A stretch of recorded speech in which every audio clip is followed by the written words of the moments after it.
You're watching Swipe. Here's what we've got for you in the next 10 minutes. Thomas meets the 8-year-old who might just be Britain's answer to Bill Gates. I can interconnect the computers, I play games on the computers, I do mathematics on the computers. Meanwhile, I go on board the bus, touring schools to offer a bit of tech-spiration. Hello, everyone. And we're taking back control from the evil Heartless in our games review. Welcome to Swipe. If you're a regular viewer, you'll know we often look at technology that's trying to help children get into computing. But let's face it, some of those children are already there, with bells on. This week, Thomas has been to see what a typical day is like when you're the world's youngest Microsoft-certified professional. He'll explain what that means. Music had Mozart and painting had Picasso. Now computing has its own child prodigy. Ayan Qureshi spends his day like any other child his age. French verbs, PE lessons, and learning about that old favourite ancient Egypt. But it's when he gets home that his true talent surfaces. I was roughly about the age of 3 when I started to explore the hardware of the computers. And the hardware is like the parts you can touch, like the keyboard, the monitor and all that. I can install and configure the operating system of the computers. I can transfer the data from one computer to another. I can interconnect the computers. I play games on the computers. I do mathematics on the computers. And I can test the physical connectivity between computers. At just 5 years old, he passed a prestigious exam, making him the youngest ever Microsoft-certified professional. He's even built, from scratch, his very own computer lab. I passed a computer exam at Birmingham City University. It was a Microsoft exam with many different types of questions. I can't remember the exact number of questions, but there were quite a few. Ayan's skills on a desktop mean he's become quite popular with his teachers. He can teach us a few things. He knows how to, any problems with a computer, Ayan's your to-go person, which is obviously very useful. It's clear Ayan is an exceptional computer scientist, but as demand for people with his kind of skills grows, are we doing enough to let them flourish? Jill runs out-of-school camps for kids wanting to learn a range of digital skills, coding, computing. She says schools don't currently allow students with an aptitude for IT to blossom. There's a huge digital skills gap in every country, in the US, in the UK, in Europe. In no countries are we able to provide as many people who have the digital and technology skills as the economy is going to require. So if we want to keep that value, if we want to keep that creative piece of that value, and if we want to be able to deliver all the different innovations that we need for our economies, especially here in Europe, we have to develop that talent, and we have to create the opportunities for kids to develop that talent. But for now, we await great things from Ayan. He's dreaming big. I want to be an IT entrepreneur in the future, and I would also like to set up an e-Valley in the UK, and e-Valley will be the biggest technology hub of the UK. Watch this space. Thomas Newton, Sky News. In a moment, we'll be on the bus, letting students test drive edtech. That's education tech, by the way. It's coming right up after a roundup of this week's tech news.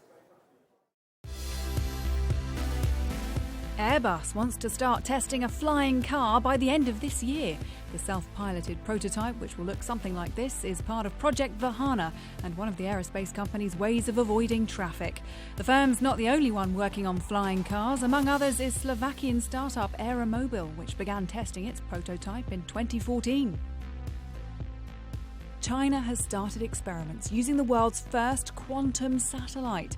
Its main job is apparently to explore hack-proof communications by relaying secure keys from space to Earth. The satellite will also be used to investigate quantum entanglement, the strangest phenomenon in quantum physics. Apple's putting up the cost of apps in the UK, creating a price parity between the dollar and the pound for the first time. Apps that used to cost 79p will now be 99p, while US customers pay 99 cents. It follows the fall in the value of the pound. And mobile phone company EE was handed a fine of £2.7 million for overcharging nearly 40,000 customers. Ofcom said the company didn't intend to make money from its billing mistake, but it didn't try to reimburse customers until the regulator intervened. Those affected were overcharged by around £250,000 in total. Stick around for our games review in just a few minutes. We're jumping high and slamming hard in Gravity Rush 2. But before that... Well, while Thomas was busy getting computing tips from Ayan this week, I went to visit a school in London to see how a bus is helping offer pupils the chance to shine in tech. Not often you see a 40-foot American school bus in a British playground. But this one wants to stand out because it's here for a very special reason. It's called the Ideas Bus. Oh, this is nice. Hello, everyone. Hello, Gemma. Who's in charge around here? That would be me, Gemma. Yes, how are you? What are you doing driving a yellow bus around the country? We're driving technology into schools, helping schools push technology in this country and giving teachers and students the opportunity to see lots of different tech that they might not experience otherwise. So isn't this really the job of the school or the teachers? Shouldn't they be doing this? Teachers have got loads on their plate already. We really overload teachers with too much. Technology is an industry. It goes like that really fast. So for a teacher to kind of look at technology, it's too much. So, even for us geeks in the industry, it's going really fast. So for us, it's helping the teachers, finding the best of tech that has educational value and actually bringing it in, helping the teachers and the children learn about technology. And where are you getting your funding from to do all this? A bulk of the funding has come from myself personally. Some of our initial suppliers who've had the forethought have also invested some money into the bus to help us push it forward. And as we grow, I'm sure we'll get more suppliers involved and more investment and funding, hopefully. So what's your favourite bit about being on the Ideas Bus? I think my favourite bit is that we get to experience new technology that's happening around the world, and it would be really fun for kids to experience that because you don't see that every day.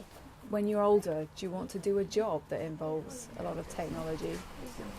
Yes, I would.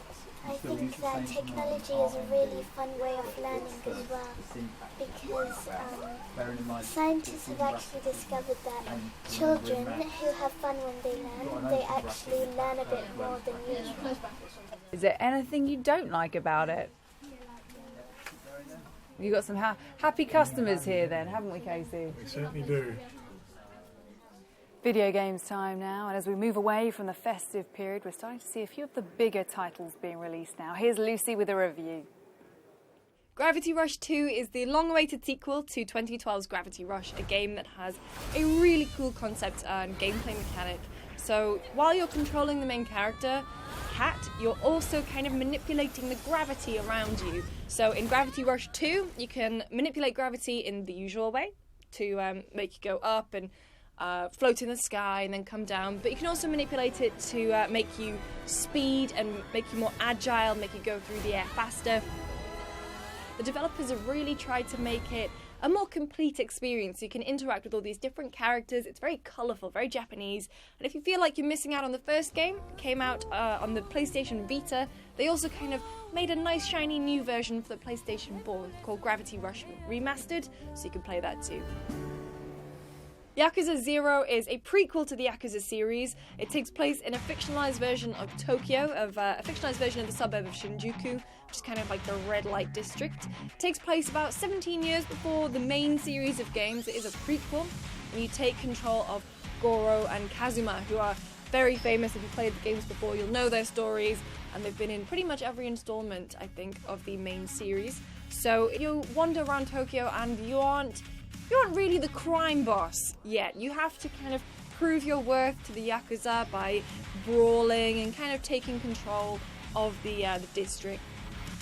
What's interesting about this game is that if you've been to Tokyo or Osaka, then you'll definitely recognize a lot of the key locations. The vibe is very similar, and it's a really cool game, and it's definitely worth checking out if you're into that kind of thing.